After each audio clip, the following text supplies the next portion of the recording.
Saludos, colegas.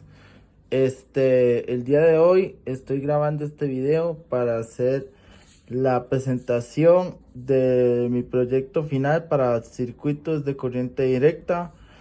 Este es un trabajo para el Colegio Universitario Instituto SEA. Es un video titulado Un paseo por algunos circuitos en corriente directa. Durante este paseo resolveremos de forma técnica un circuito conectado en serie, otro en paralelo y otro en conexión mixta. Explicaré ahora unas de sus generalidades.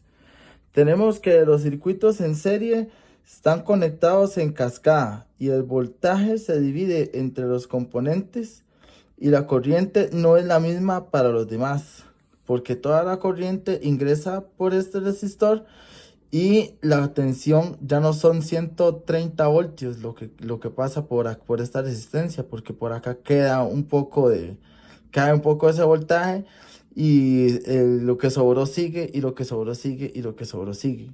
Entonces, si yo quito alguna de estas resistencias, el circuito y el paso de los electrones se verá interrumpido.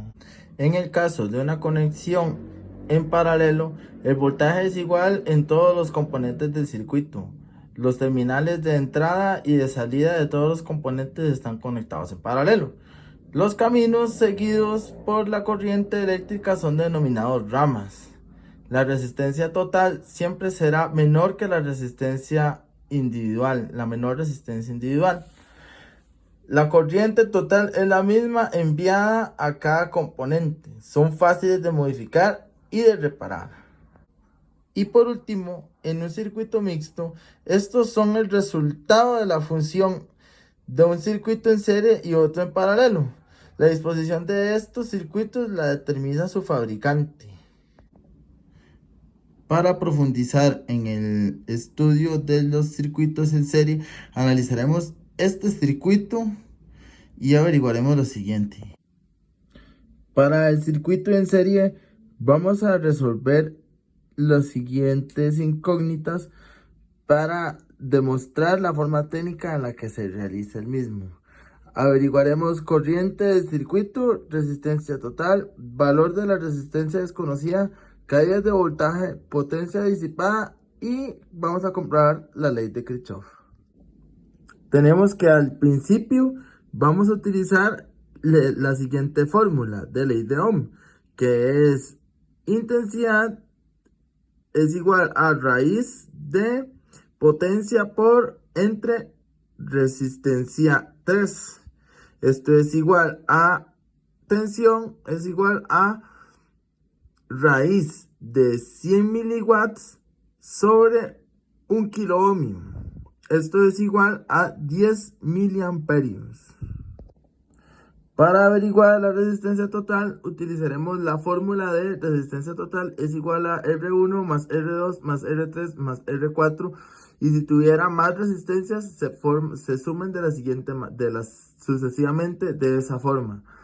Así, de esta forma, obtenemos que la resistencia total es igual a 3K más 4K más 1K más RX, que no lo conocemos.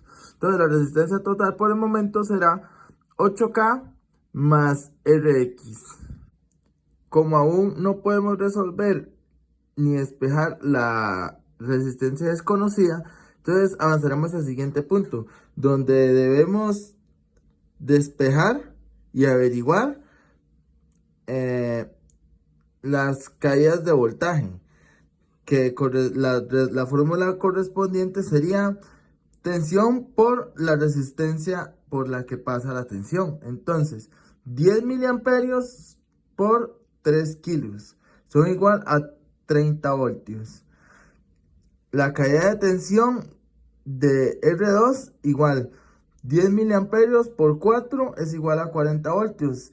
R3 de 1K es igual a 10 voltios. Pero como andamos buscando la resistencia número 5, tenemos que 10 miliamperios por R5 es igual a la caída de tensión número 4. De la misma manera, analizamos el siguiente punto, que es averiguar las pérdidas de potencia. Y utilizamos la ley de Ohm nuevamente, y aplicamos que tensión a la 2 por el resistor por el que pasa la corriente. Entonces sería potencia 1 es igual a 10 miliamperios a la 2 por 3K, que es igual a 30 watts. P2 es igual a 10 miliwatts a la 2 por 4 kiloohmios, que es igual a 40 watts. P3 es igual a 10 miliamperios a la 2 por 1 kiloohmio, que es igual a 10 watts. Y tenemos lo mismo. P4 es igual a 10 miliamperios sobre, a la 2 por Rx. Y esta X la despejamos utilizando la ley de Kirchhoff. ¿Qué nos dice? Que las corrientes, la sumatoria de las corrientes de entrada es igual a la sumatoria de las corrientes de salida. Entonces, tenemos que R4 es igual a la fuente de tensión menos caída de tensión 1, caída de tensión 2 y caída de tensión 3, que nos da R4 es igual a 130 voltios menos 30 menos 40 menos 10, que sería igual a una resistencia de, una caída de tensión de 50 voltios. Ahora estudiaremos un circuito dispuesto en conexión paralelo. Para este circuito averiguaremos exactamente la corriente de circuito, resistencia total, averiguaremos corriente 1, 2, 3, 4, 5 y 6 y comprobaremos la ley de Kirchhoff. Ahora vamos a utilizar la siguiente fórmula, que es resistencia total en paralelo, donde averiguaremos el inverso de la resistencia 1 más el inverso de la resistencia 2 más el inverso de la resistencia 3 más el inverso de la resistencia 4. Si despejamos esto, nos quedaría de la siguiente manera: la inversa de la resistencia 1, que es 5.6 kilos, más 1, la inversa, perdón, de 3.9 kilos, más la inversa de 4.3 kilos, más la inversa de 2.7 kilos. Eso nos da un resultado de 963.47 kilos en resistencia total. Ahora, para averiguar la tensión total del circuito, utilizaremos la siguiente fórmula, que es tensión total es igual a la tensión de la fuente entre la resistencia total. Si despejamos, nos da las siguientes cifras. Tensión total es igual a 270 voltios entre 963.47 ohmios. Eso nos daría 280.23 miliamperios de corriente en el circuito. Ahora, para averiguar la corriente que pasa a través de I1, 2, 3, 4, vamos a utilizar la siguiente fórmula. Ix es igual a resistencia total entre la resistencia que queramos averiguar por la tensión total. I1 entonces sería igual a 963.47 entre 5.6 kilos de la resistencia 1, ¿verdad? Por 280.23. Eso nos daría un resultado de 48.20 miliamperios. Repitiendo exactamente el mismo procedimiento, pero con la resistencia 2, nos quedaría corriente 2 es igual a 963.47 entre 3.9 kilos por 280.23, nos da 69.21 miliamperios. Así sucesivamente con la resistencia 3, que sería 963.47 por, 963.47 entre 4.3 kilos por 280.23, que nos daría 62.77 miliamperios. Y R4, que sería 963.47 entre 2.7 por 280.23, que sería 99.97 miliamperios. Para que nada más nos quede averiguar la ley de Kirchhoff, que sería tomar los resultados obtenidos de estos y hacerlos pasar por acá, donde notamos que 48.20 miliamperios más 69.21 miliamperios más 62.77 miliamperios más 99.97 miliamperios es igual a 280.71, que es casi equivalente a la corriente total que habíamos despejado en un principio. Aquí y aquí. Ahora vamos por último a verificar un circuito mixto. Las operaciones a realizarle serían las siguientes.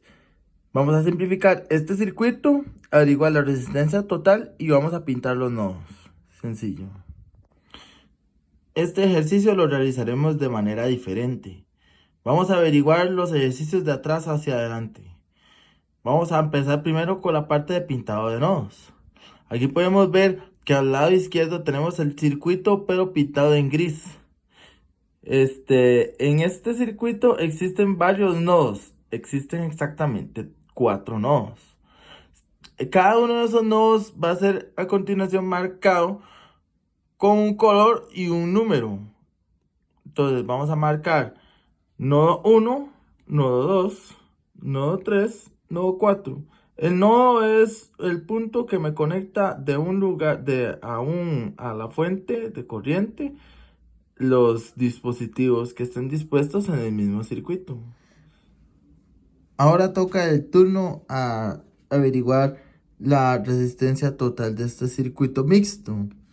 Pero es bueno recordar que para averiguar la resistencia total en paralelo existen dos fórmulas que ya vimos anteriormente. Una es la resistencia por dos resistores, que es resistencia total por resistencia 1 por resistencia 2 entre resistencia 1 más R2. Y después tenemos los inversos, que sería resistencia total entre la inversa de R1 más la inversa de R2 más la inversa de Rn, ¿cierto? Ok, tenemos entonces que la resistencia total en paralelo la vamos a calcular con la fórmula número 1, que es resistencia total es igual a resistencia 3 más resistencia 4 por resistencia 4, disculpe, y entre resistencia 3 más resistencia 4. Eso nos da resistencia total es igual a 100 ohmios por 4.7 kilo ohmios entre 100 ohmios más 4.7 kilo ohmios, que nos da un resultado de 97.91 ohmios en paralelo. Una vez en este punto podemos resolver el punto A, que era simplificar el circuito, donde simplificamos R4 y R3 a una sola resistencia en serie a R1 y R2.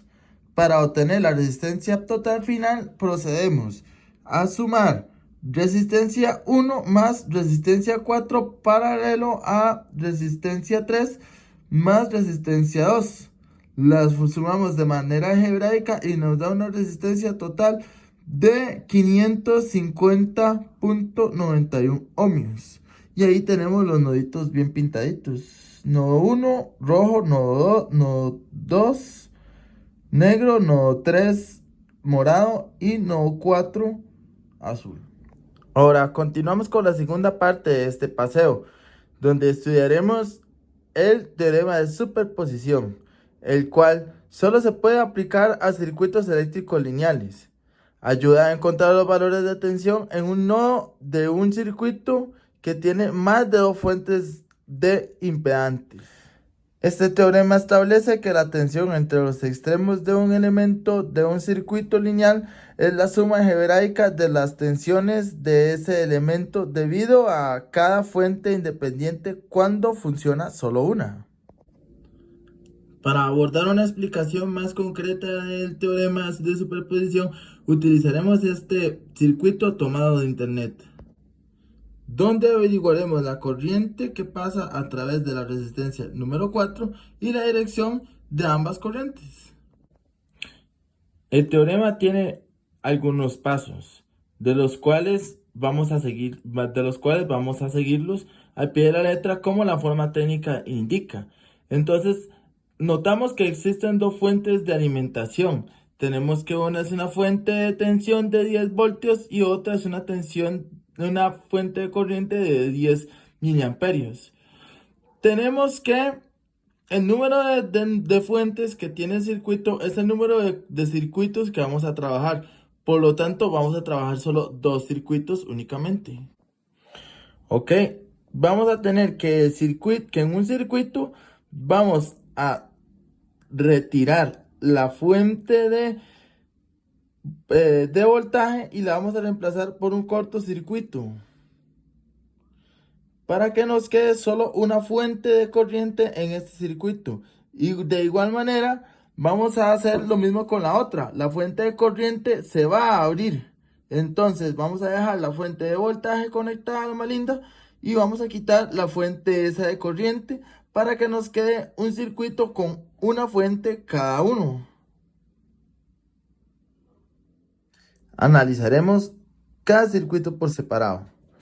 Empezaremos por el circuito 1, que es el circuito que tiene una fuente de corriente. Miremos que podemos simplificar el circuito uniendo las resistencias que están en serie y colocándolas en paralelo una de la otra, como se muestra en la figura. Entonces, yo sumo resistencia 1, resistencia 2 en serie, y resistencia 3 y resistencia 4 en serie, y me queda R1 y R1 en serie de R2, que tendrían una resistencia total de 700 más 50 ohmios, que sería igual a 750, y por la otra parte tenemos una resistencia total de R3 más R4, que sería igual a 500 más 250, que da un resultado de 750 ohmios. Y como podemos notar, los dos resistores son del mismo tamaño. Y como entendemos por los circuitos que están dispuestos en paralelo, la corriente siempre es la misma que pasa alrededor de las ramas. Entonces, entendemos que los 10 amperios de la fuente de corriente se dividen 0.5 miliamperios de un lado para R3 y R4 y los otros 0.5 miliamperios a R3, a R2 y a R1 que están en serie.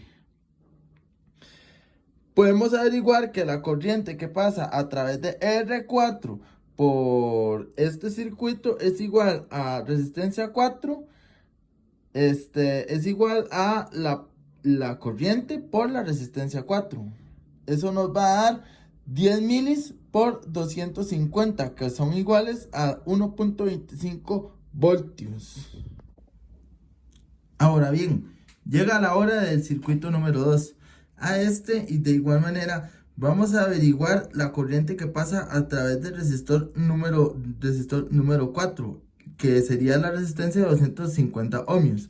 Para ello utilizaremos un divisor de corriente, que nos dice que la tensión total por la resistencia que queremos averiguar sobre la resistencia total es igual al voltaje que va a pasar por ahí, pero como no tenemos la resistencia total, entonces procedemos a calcularla. Como los resistores están dispuestos en serie, entonces es la suma algebraica de las resistencias en serie. Entonces sería 700 más 50 más 500 más 250 serían 1500 ohmios.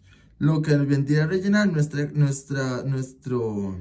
incógnita aquí abajo en la caída de tensión, donde tenemos 10 voltios por 250 ohmios dividido entre 1500 ohmios es igual a 1.6 voltios. Esa sería la corriente que pasa a través del circuito número 2. Ya teniendo los datos de cada uno de los circuitos y sabiendo la corriente exacta que pasa a través del resistor número 4, podemos hacer la operación de la dirección de las corrientes. Podemos ver que en la circuito 1 la misma nos indica que la corriente va de positivo hacia negativo, entonces haciendo un sentido horario, al igual que la corriente del circuito número 2. Entonces, el voltaje final se obtiene sumando o restando los resultados de la dirección de la corriente. ¿Cómo sumando y restando? Digamos, entonces, en este caso, el voltaje total sería del voltaje 1 más el del voltaje 2. Si este voltaje fuera de forma contraria, entonces se restaría, teniendo que VT es igual a V1 menos V2, que no es el caso en esta instancia. El cálculo de esa suma sería 2.85 voltios, que es el voltaje total con las dos fuentes a través de R4. O sea, cuando las dos fuentes de voltaje están activadas, esto es lo que pasa por la resistencia número 4. Parte número 3. Nodos. Este es un teorema propuesto por Kirchhoff para analizar los circuitos de manera más rápida que con el método de mallas. Con el método de mallas tenemos hasta 3 o 4 ecuaciones cuales despejar. En cambio, cuando utilizamos el método de nodos, solo tenemos que averiguar, por lo general, solo un cálculo. Entonces, este método es un método organizado para analizar un circuito que está basado en la ley de Kirchhoff, como ya lo había mencionado. El análisis de nodos es más conveniente a la hora de trabajar fuentes de corriente. Sin embargo, también se pueden trabajar fuentes de voltaje. Este teorema tiene el siguiente método, que consiste en asignar un nodo de referencia y conectarlo a masa. Nombrar los valores en los nodos de voltaje. Resolver los nodos más fáciles primero. Una fuente de voltaje conectada al nodo de referencia. Aplicar ley de Kirchhoff. Resolver el sistema de ecuaciones obtenido. Y si hay que obtener otra corriente, aplicar estos mismos pasos para resolverlo. Este es el circuito para entender bien el ejercicio, ¿verdad? Producción ahí nos den más bonito, ¿verdad? Tenemos 3 resistencias y tenemos 3 fuentes. Tenemos dos fuentes de voltaje y una fuente de corriente. Como dice las instrucciones, dice que lo primero que hay que hacer es asignar un nodo de referencia a masa. Este va a ser el nodo R, que viene a ser conformado por este nodito que viene aquí, lo más bonito verde, ¿ves? Este lo vamos a tirar a masa. En el segundo punto dice que nombro o pongo su valor a cada uno de los nodos. Entonces tenemos que el nodo NR, no de referencia, es de 0 voltios. El nodo 1 tiene 25 voltios de tensión porque es el nodo en el que está la fuente de voltaje de 25 voltios. Y NX, que sería el nodo de arriba, el nodito amarillo, es el que vamos a resolver. Y el nodo 2 tiene 10 voltios, entonces no hay que resolverlos. Ni el R, porque tiene 0 voltios, ni el 1 ni el 2, solo el NX. El paso D nos dice que la fuente de voltaje debe estar conectada al nodo de referencia y hay dos fuentes de fuente de voltaje conectadas a la misma. Ahora tenemos que aplicar la ley de Kirchhoff, ¿verdad? Y para eso utilizaremos esta ecuación que nos va a ayudar a resolver eso. Pero la sangre de Cristo, ¿cómo se ve eso? Por Dios. Entonces tenemos la fuente de voltaje de 25 voltios. Ponemos la fuente de voltaje de 25 voltios y yo pienso que la corriente va hacia la derecha. Entonces yo pienso que de ahí que esta corriente de 25 voltios es más grande que NX. Entonces voy a ponerle 25 menos X sobre la resistencia 1, que sería de 3K, más la corriente 2, que sería 10 voltios, que yo también pienso que son más grandes que la resistencia, que la corriente que pasa por NX, sobre la resistencia número 2, que es de 2K, más los 5 miliamperios que pasan entre la fuente de corriente. Eso es igual eso es igual a X sobre resistencia 2, que es un K, que es la que pasa, que es la corriente que pasa por ahí. Vamos a hacer el cálculo utilizando el 6K por 6K. Entonces tenemos que K y K se cancelan. 6 entre 3 es 2. Se cancela la K, ¿verdad? Y baja 25 menos X, ¿verdad? Para dar, digamos, este 2 me va a multiplicar el 25 y la X. Entonces va a decir 50 menos 2X más 6 entre 2 es 3. X menos 10 menos X para darnos después 3 por 10, 30. Por 3 por X, 3X. Más 6 por 5, 30. Mili se va con kilos, ¿verdad? Y nos baja 30. Y nos da igual a 6X más 2X más 3X. Porque las X que están de este lado pasan de este lado del igual. Y para darnos 11X, que este 11X pasa al otro lado a dividir, dándonos 10 voltios. Cosa interesante, porque si notamos tenemos 10 voltios acá. Entonces va a haber que en esta corriente van a haber 10 voltios que van para acá y 10 voltios que vienen para acá. ¿Y qué pasa con eso? De nada, y se quedan, porque ahí están, ellos están ahí solitos, bonitos. Esa sería la forma de resolver este ejercicio. Para terminar, la parte 4 de nuestro divino paseo sobre corriente directa por los distintos circuitos que podemos hallar en este tipo de conexión, tenemos este dispositivo tan peculiar llamado el capacitor. El capacitor es un componente que almacena energía en un campo eléctrico. Se comporta de la misma manera que un tanque de agua, que guarda el agua, y cuando ya está lleno, de ahí en un circuito eléctrico funciona como un circuito abierto, porque solo la corriente pasa por él, pero él ya no está cargándose.